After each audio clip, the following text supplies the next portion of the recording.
¿Cómo están? Qué gusto saludarlos. Soy Gaby Tlaseca. Buenas noches, bienvenidos a la mesa de martes de Debate 22. El Índice de Paz en México proporciona una medición integral de la paz en nuestro país. Incluye tendencias, análisis y estimaciones del impacto incluso económico de la violencia en la que vivimos. Para hablar de este tema, saludo a Carlos Juárez, director del Instituto de Economía y Paz aquí en nuestro país. ¿Lo dije bien, Carlos? ¿Cómo estás? Muy bien, muchas gracias Gaby por la invitación y saludos a quienes nos ven. Oye, llevan 11 años haciendo o realizando este índice de paz en México, que revela datos importantes que sirven incluso para compartirlos con las autoridades y generar políticas públicas. Pero ¿por qué es importante? ¿Qué es este índice de paz en México? Sí, como bien mencionas, llevamos 11 años ya midiendo la paz en México. Yo me atrevería a decir que este es el estudio más completo, integral que generamos en México. Quien quiera entender qué está pasando en nuestro país, quien quiera tener un panorama amplio de las violencias que suceden en nuestro país, pero también de los factores que nos acercarían a los niveles de paz que estamos anhelando en México. Quien esté interesado en esto puede leer el informe, es un informe de fácil lectura, tiene muchos datos, tiene mucho análisis y como decíamos, 11 años ya midiéndolo, cada año lo publicamos y hacemos un gran esfuerzo por difundir los contenidos. Es importante estudiar estos fenómenos, es importante medirlos, porque solo así podemos ver qué funciona, qué no funciona, si estamos más cerca de los objetivos o no, y específicamente para la política pública esto es fundamental. Una política pública, una estrategia que no mide y que no corrige, que no revisa y evalúa el cumplimiento de los objetivos, pues no puede tener éxito. Por supuesto, ahora muchos se preguntarán, bueno, a ver, Gaby, ¿quién hace este índice? Bueno, el Instituto para la Economía y la Paz, que tengo entendido, platícanos quiénes son, y tengo entendido que tiene sedes en distintas partes del mundo, perdón. Sí, somos un grupo global, un centro de investigación global. Llevamos ya 18 años publicando informes acerca de la paz y la violencia en el mundo. Quizás el producto más conocido es el Global Peace Index o Índice de Paz Global. Nosotros tenemos oficinas centrales en Sydney, Australia. Ahí estamos fundados y basados. Y tenemos oficinas internacionales en Nueva York, Bruselas, La Haya, Zimbabue en África y la oficina de México. Perfecto. A ver, ¿cuáles son los resultados que arroja este 2024 todas estas mediciones? Porque entiendo que ustedes miden 5 indicadores y en algunos ha habido, por supuesto, mejoras, ¿no? Sí. El hecho de poder medir por más de una década la evolución de los indicadores de paz y de violencia nos permite trazar algunas tendencias y nos permite entender algunas otras cosas. En términos generales yo destacaría dos grandes tendencias. Una de corto plazo, que hemos visto que en los últimos 3 años han mejorado muchos indicadores a nivel nacional. Por ejemplo, los homicidios han bajado. Este último año que medimos, 2023 completo, los homicidios bajaron un 5%, lo cual es una buena noticia. Claro. Sin embargo, esta tendencia positiva sucede en el marco de una tendencia negativa. Es decir, medimos desde hace 10 años y esto nos permite también encontrar que la tasa de homicidios ha empeorado un 54%. Y pongo este ejemplo de los homicidios por ser el indicador de violencia por excelencia, pero también porque nos marca una tendencia muy común en el país. Unas pequeñas mejoras o leves mejoras en el corto plazo, pero grandes deterioros en el largo plazo. Fíjate que esto es bien importante en un contexto de cambio de gobierno. El gobierno que llegue va a tener que enfrentar estos retos que incluso vienen plasmados en este informe, porque incluso cuando se le pregunta a la gente qué es lo que más le preocupa, y es el tema de la seguridad de nuestro país, y desde luego la seguridad y la inseguridad tienen que ver con la paz en la que vivimos.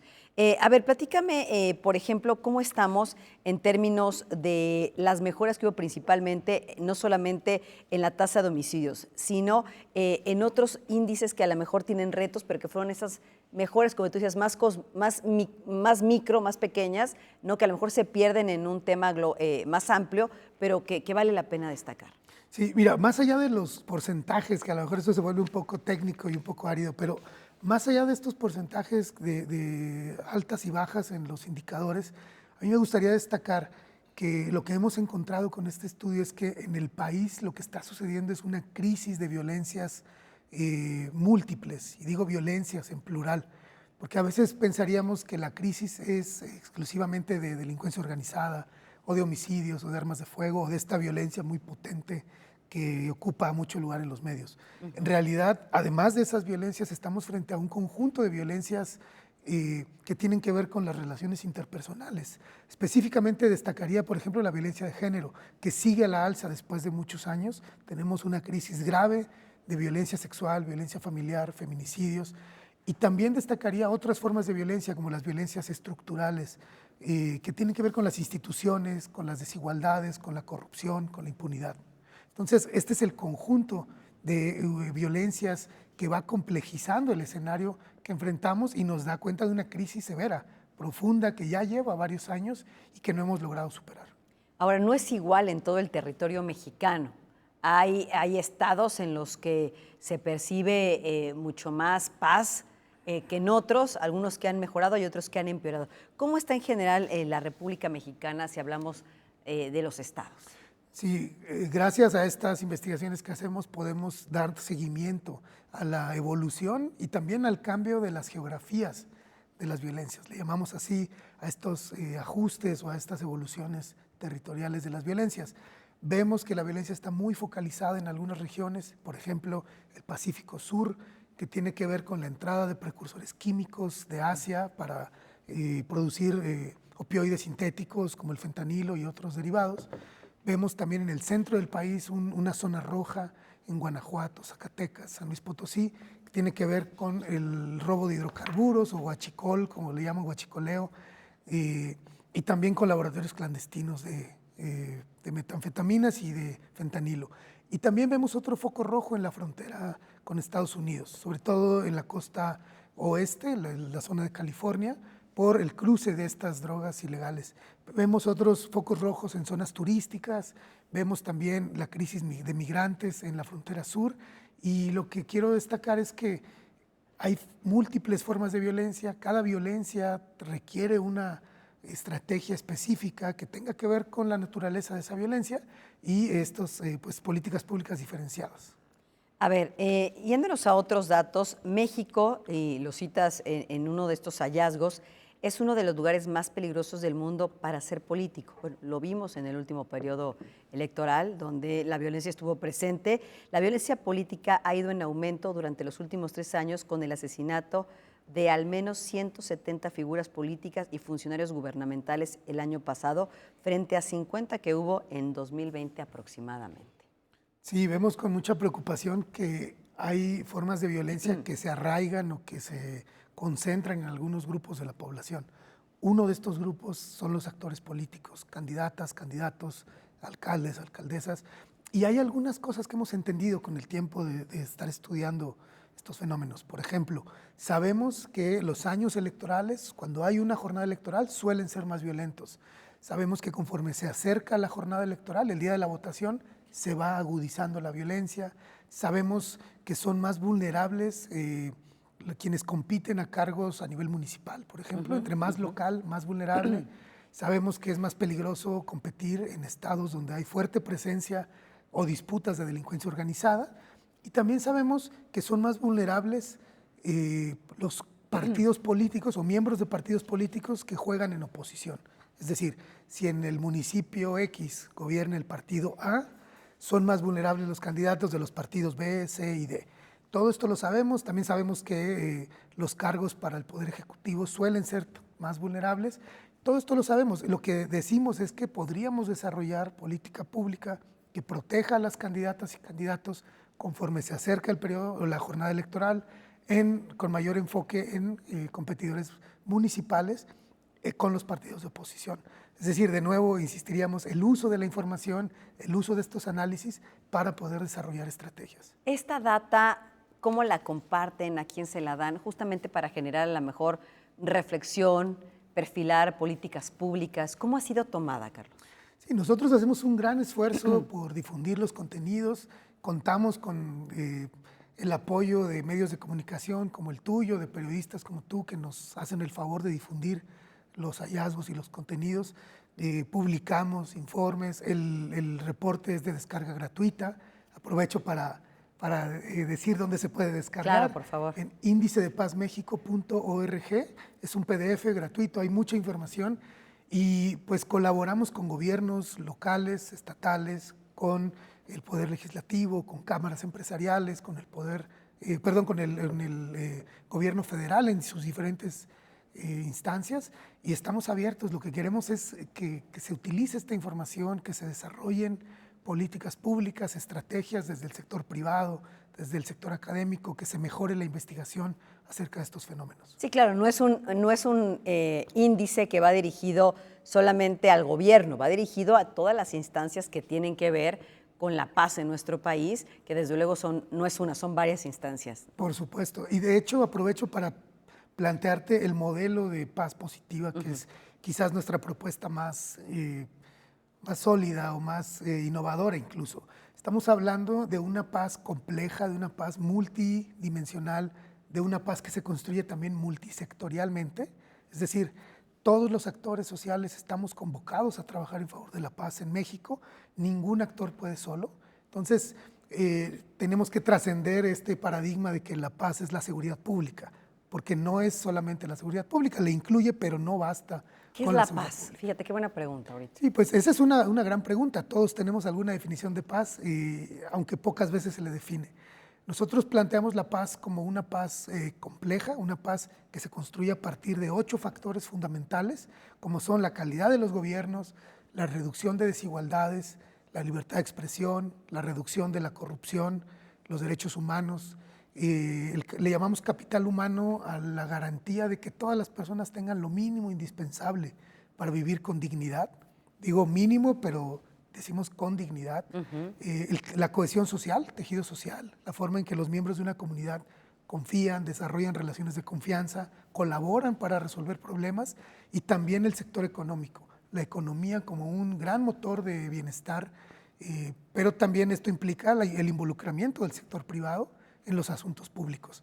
El conjunto de estos factores, desde una lógica sistémica, compleja, multidimensional, es que va dando cuenta de una paz de largo plazo, una paz duradera, que se parece mucho a la resiliencia social, la forma en que un país, una comunidad, una sociedad resiste una crisis, que puede ser crisis de seguridad pública, crisis de violencia de otro tipo, un desastre natural o incluso una pandemia como la que vivimos en años recientes. Déjame hacer con esta información, mi querido Carlos, una pausa, porque de veras hay hallazgos bien interesantes en este índice de paz en México, donde se habla incluso de las armas de fuego, de la violencia de género, de la violencia contra los policías, por ejemplo, y creo que todo esto es lo que va generando este ambiente, este clima pues en el que vivimos, que es lo que al final como ciudadanos nos trastoca todos los días, por supuesto, y lo que queremos mejorar. Permítame entonces, Carlos, hacer una pausa y regresamos. Estamos hablando del índice de paz en México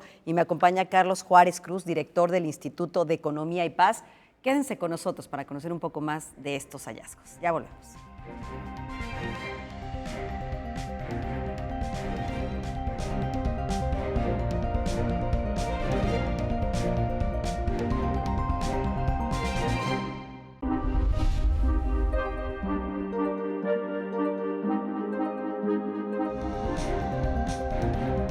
Frente a esas disyuntivas, no debemos olvidar que la verdadera libertad comienza con el respeto a quien piensa distinto a uno. Para conocer es necesario preguntar. Apoyar a las mujeres, apoyar a los grupos vulnerables a través del arte y la cultura es responsabilidad de todos. Cultura y activismo para eliminar la violencia de género. Bien preocupante socialmente, que es el tema del clasismo, del racismo, de la discriminación, y que la única vía es la educación. Debate 22. Temas como la gentrificación, expulsión, la discriminación cultural y los desalojos masivos, pues volvieron a la discusión pública. Aquí está como el reflejo de esta gran ciudad, de este gran pueblo. Son estas cosas las que nos llenan el alma, son actos de justicia.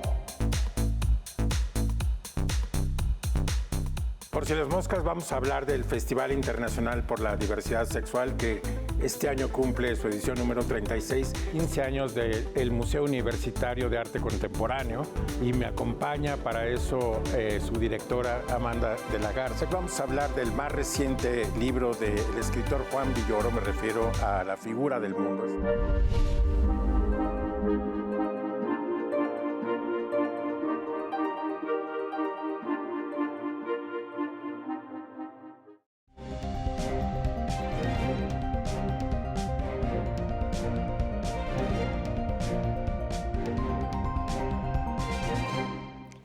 Estamos conociendo cuáles son los principales hallazgos del Índice de Paz en México.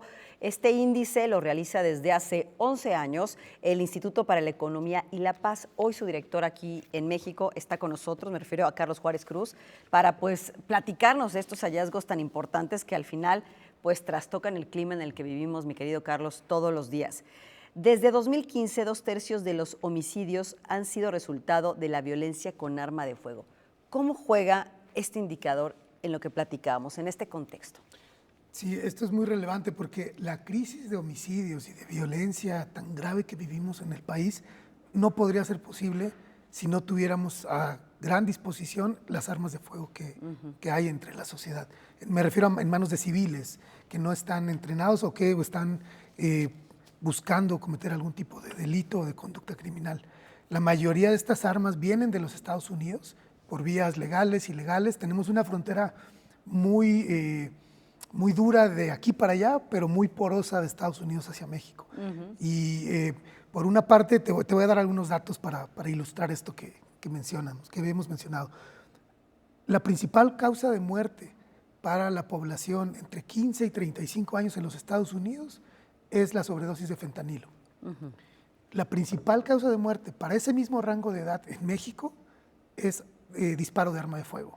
Wow. La principal causa de muerte para niños en edad primaria en Estados Unidos es el disparo de arma de fuego. Entonces, con estos tres datos, lo que quiero decir es que las armas que están asesinando a los niños de las primarias en los Estados Unidos son las mismas armas o son producidas por las mismas empresas que luego cruzan a México y están asesinando a nuestros jóvenes aquí en México para producir el fentanilo y las drogas ilegales que después cruzan a los Estados Unidos y están asesinando a los jóvenes allá. Es decir, a través de esta frontera y de dos países vecinos estamos intercambiando armas, drogas, ilegalidad, corrupción y sobre todo muchas vidas perdidas. Es una crisis de homicidios y de pérdida de vidas, sobre todo de jóvenes. Qué interesante cómo lo estás planteando y sobre todo porque por lo general se dice es que México no hace y es que, pero lo que tú estás dejando ver es que esta frontera que tú bien decías es muy porosa, ¿no? Hay una relación que tendría que tener mayores compromisos. Marcelo Ebrard hizo una demanda justamente, interpuso una demanda por ese tipo de armas de fuego que cruzan hacia nuestro país, que ganamos incluso, ganó el país. Entonces, creo que todo esto es bien importante para entender el contexto en el que vivimos. Otro hallazgo es, desde 2018, más de 2.600 policías han sido asesinados. Esto equivale a una tasa promedio anual de homicidios de 96.8 asesinatos por cada 100,000 agentes. Esto es muy grave. O sea, son los que nos cuidan y los están matando. Exactamente. Esto es grave y es una de las paradojas en esta crisis de violencia. Quienes están encargados de proveer seguridad no tienen seguridad. Así como los médicos a veces no tienen salud o los maestros tienen insumos, claro, no tienen acceso a buena educación o educación de calidad, nuestros policías están vulnerados. Esto es grave porque si las personas que queremos que nos cuiden están vulneradas, son frágiles en su bienestar, y hablo de un bienestar no solo físico, sino un bienestar integral, salud mental, salud afectiva, mejores condiciones laborales. Se habla mucho de la dignificación salarial de policías, que es muy importante, pero no puede quedarse solo en aumentar salarios. Necesitamos empezar a cuidar a quienes queremos que nos cuiden, porque de otra manera no podremos salir de esta crisis. Sabemos también que es fundamental el papel de las policías civiles, de la policía en el barrio, de la policía comunitaria. Me refiero al policía que está arraigado en un territorio y que conoce el contexto en el que trabaja. Sí, el del cuadrante, el de proximidad, ¿no? El que conoce es el que cuida la cuadra y establecer vínculos de confianza. Hoy nuestras policías están muy abandonadas, nos preocupa muy poco a la sociedad procurarles bienestar, y esto no puede ser así. Cierto. Decimos en el estudio que es más peligroso, es 4 veces más peligroso ser policía que ser miembro de la sociedad, de la población en general. Esta tendencia, aunque a lo mejor en México nos hemos acostumbrado a escuchar noticias sobre asesinatos o ataques a policías, en realidad no es una tendencia común en el mundo. Ser policía suele ser más seguro a nivel global que ser miembro de la población en general, porque están entrenados, porque se les respeta mucho, porque están armados, se defienden y porque pocas veces se atreven a hacerle daño a un policía. En México esta tendencia es contraria, en México están más vulnerables que el resto de la población. Qué dato tan más interesante y también pues qué retos hay, por supuesto, en ese rubro. Ahora, un tema bien complicado que ustedes también tocan en este índice de paz y es el tema de los desaparecidos, que ha sido pues un tema constante, sonante, no solo de este gobierno, sino de varias décadas para acá. Sí, es otro de los máximos históricos en los que estamos. Hemos roto una serie de récords muy tristes, muy lamentables. Estamos en el nivel máximo histórico de personas que se reportan como desaparecidas. Y aquí yo quisiera preguntarnos cómo es posible que más de 120,000 personas desaparezcan en menos de una década y el país pueda seguir como si nada, con las rutinas diarias, las personas seguimos pues nuestra vida cotidiana sin mayor sobresalto. ¿Qué país somos que después de 120,000 personas que desaparecieron? Eso es más de un estadio Azteca, de personas que ya no están. Y no sabemos dónde están, y no sabemos quién se las lleva, por qué se las llevan, para qué se las llevan. Bueno, no se encuentran a veces ni sus restos, ahí están las madres buscadoras, ¿no? Y las familias y las madres son quienes los están buscando, no son las autoridades. Entonces, ¿qué país es este en el que no se ha declarado una emergencia, donde no detenemos todo para buscar a estas personas? La desaparición de una sola persona debería prender todas las alarmas del país y no descansar hasta encontrarles. Porque aparte puede ser mi hijo, tu hijo o el de cualquiera, y esas vidas condenadas de no saber dónde está tu familiar, bueno, yo que he estado en contacto con madres desaparecidas, son una verdadera condena. Está también la parte de delincuencia organizada y crimen organizado, que creo que también está apartado con lo que ustedes revelan en este índice y entendemos que lo hacen como una data que nos lleve a la reflexión. También es un rubro bien importante, ¿no? Sí, estamos en presencia de actores altamente violentos que van apoderándose de diferentes ámbitos, que van permeando en otros sectores de la sociedad. Vemos cada vez más un intento de captura de las estructuras políticas, cada vez más grupos delincuenciales tratan de capturar estructuras económicas, las líneas que dividen estos actores se vuelven cada vez más difusas y esto pues, nos habla de una crisis severa. Ahora, no es tarea exclusiva, ni puede ser tarea exclusiva de las Fuerzas Armadas, de las policías, ni de los cuerpos de seguridad pública. Tenemos que empezar a imaginar estrategias mucho más amplias, que toquen las estructuras económicas, que desarticulen en la protección política que tienen estos grupos y que empecemos a reducir los niveles de impunidad en nuestro país. México tiene un promedio de 97% de impunidad, es decir, de cada 100 delitos, 97 no llegan a una sentencia, a una justicia. Y esto, por supuesto, que va generando desconfianza en las autoridades, le dice a los delincuentes que su actividad criminal tiene un 3% de riesgo. Yo no conozco un negocio que tenga un riesgo tan bajo ni tan seguro, ¿no? Para ellos. Y a los ciudadanos que somos víctimas de las violencias, pues nos dice que no tiene caso denunciar, porque en el 97% de los casos no sucederá nada.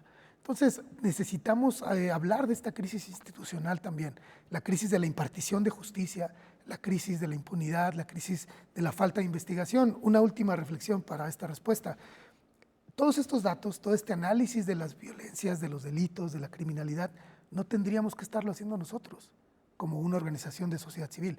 Tendrían que estarlo reportando las autoridades encargadas de la investigación, de la impartición de justicia y de la seguridad pública. Por supuesto. Ahora, a mí algo que también me dejó muy impactada de este estudio es el impacto económico de la violencia en México. O sea, ustedes miden cuánto nos cuesta la violencia en nuestro país. Estamos hablando de 4.9 billones de pesos, lo equivalente a 245,000 millones de dólares tan solo el año pasado, lo que equivale al 19.8% de nuestro Producto Interno Bruto. O sea, esto es 3 veces lo que se invierte en educación y otros rubros. Eso es lo que nos cuesta. ¿Cómo miden los costos de la violencia en México? ¿Cómo sacan esta cifra? Es una metodología muy compleja y muy completa.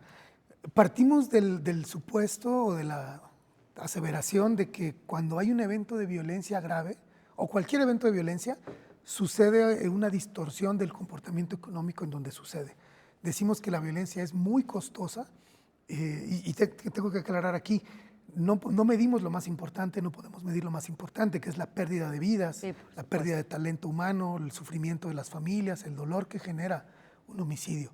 Pero medimos cómo nos impacta en la economía. Con un homicidio, por ejemplo, se distorsiona el consumo alrededor del lugar donde sucede el homicidio. La familia tiene gastos. Por gastos funerarios, gastos hospitalarios, hay que reemplazar el ingreso de hablemos de un muchacho de 20 años, que son los más comunes como víctimas de homicidio. Estas personas jóvenes tenían una vida productiva por delante, que ya no contribuirán a la economía. Es caro perseguir a los culpables o presuntos culpables, ponerlos en prisión, el sistema de justicia.